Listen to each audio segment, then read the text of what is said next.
Yes, Lonnie, sister. And the hi mom message. Mom, would you please stand up? Would everybody please say hello to my mom? Our mother.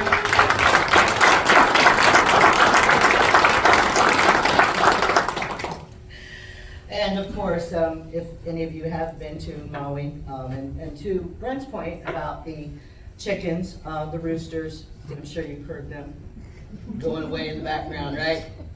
Non-stop. So, anyway, excuse me. I first want to welcome each and every one of you here today. This is, it's a wonderful, wonderful experience. It's one thing, when we started our scholarship program last year, and having these amazing inaugural recipients, but moving into the second year, really put some real, true, deep meaning to it, to know that this is actually carrying on Lonnie's legacy. And to be able to see, 3 additional names on that plaque was extremely moving for me when I saw it this morning, to know that through all of your support, through all of your love, sponsorship, donations, just being there for us and supporting our cause means the world, means the absolute world to us. And knowing that how much my brother was really loved and how much of an impact he made on so many people's lives. I do want to say this. Yes, as a board, we work very hard all year long, right, to brainstorm and really think about things on how we can help people connect even deeper, right, with some of the things that Lonnie, the impacts that he made in people's lives. So we're constantly working all year long in helping to really elevate our vision, right, and being able to continue his legacy with the scholarships.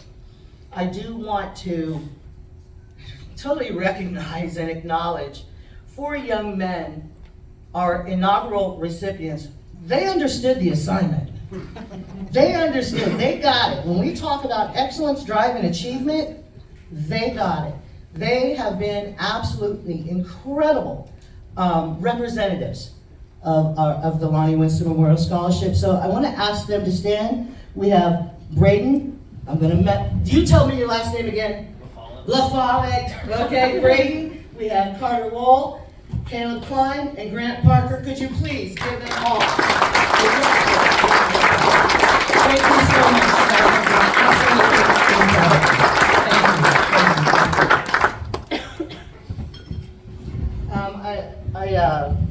With Dr. Ash not being here today, I do want to say a couple of words, is that even though Dr. Ash is not here, being able to have such support, care, compassion, and commitment to our vision and supporting us has been absolutely amazing. And to Joe O'Brien,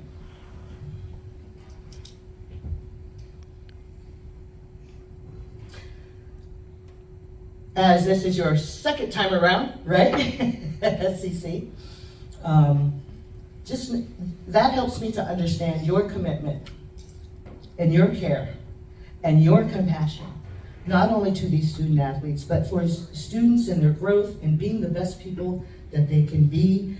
From my family to you, I want to say thank you so very much. Thank you.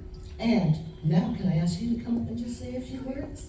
Can you please welcome? Can you please welcome Joe O'Brien?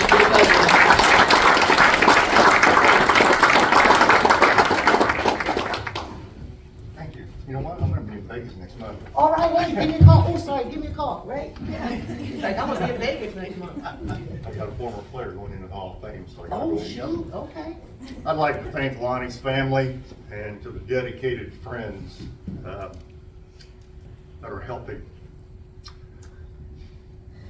You guys got me messed up now. It's okay, we're in it together. We're in it together. That's right, I'll stand right here next to you. We can go together. I'm full-blooded Irish. We cry a lot. Okay. For their dedication and their support and their hard work in establishing this foundation. It's special. These four guys are a testament. I'd like to thank you for what you do for the SCC baseball program and remind everyone of what Lonnie was, who he was, what he stood for, and the tremendous person that he was.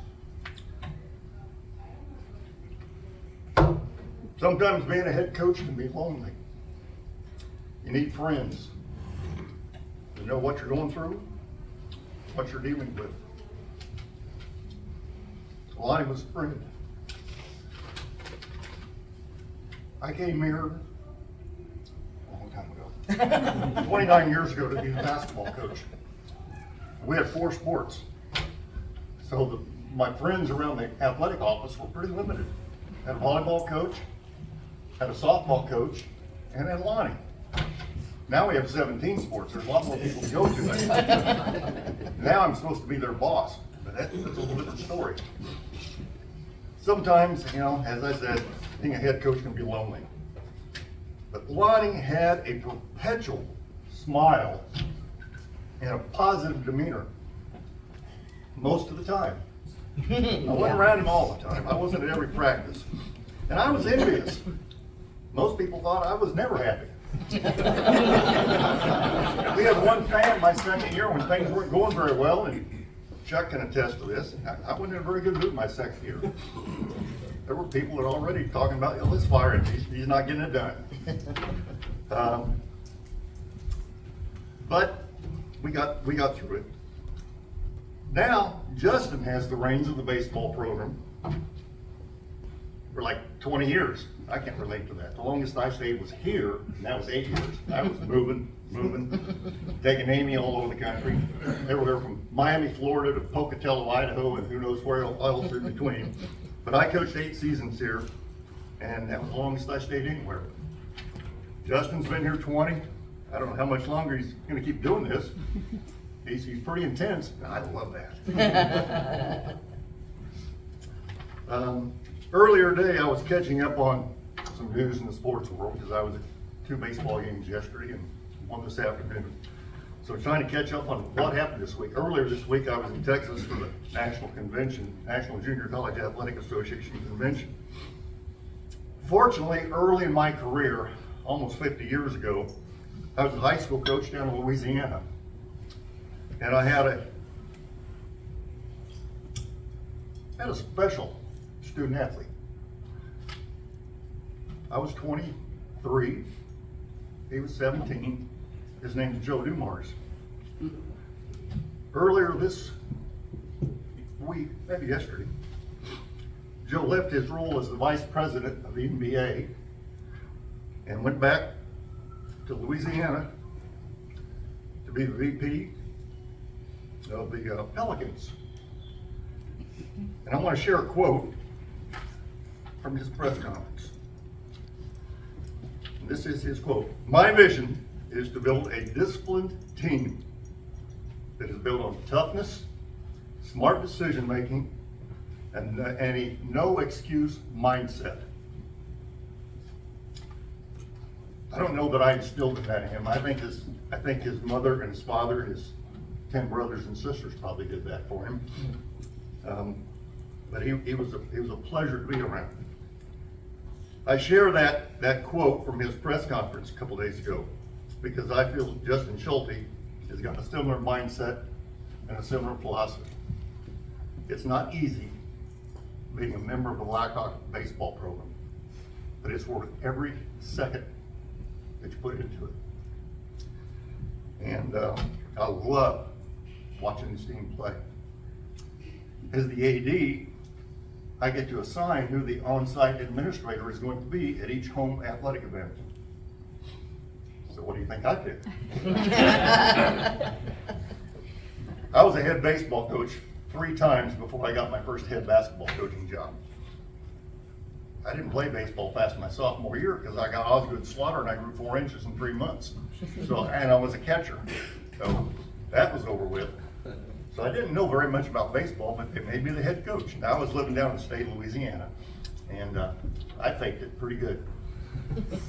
I still second guess him and make some questions on occasional decisions. But I'm up in the press box and he can't hear me. And he won't. But again, I love watching this team play.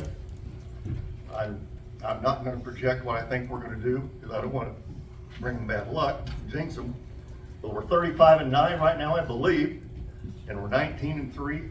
And after a sweep this weekend, we're in first place in the Iowa Conference. So.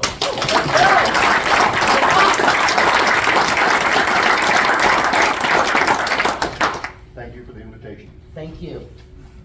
Appreciate it. Thank you. Thank you very much, Joe. Okay, so what I'd like to do is I'd like to introduce another person here that is going to be assisting us this evening with our program. This person is also a longtime childhood friend from Ottumwa. I know back in the day, you talk about mopeds and all of that kind of stuff, but we'll go past that. But he's also the owner of Ed's the Florist in Ottumwa, Iowa, family owned since 1956, and also Iowa State Representative, District 25.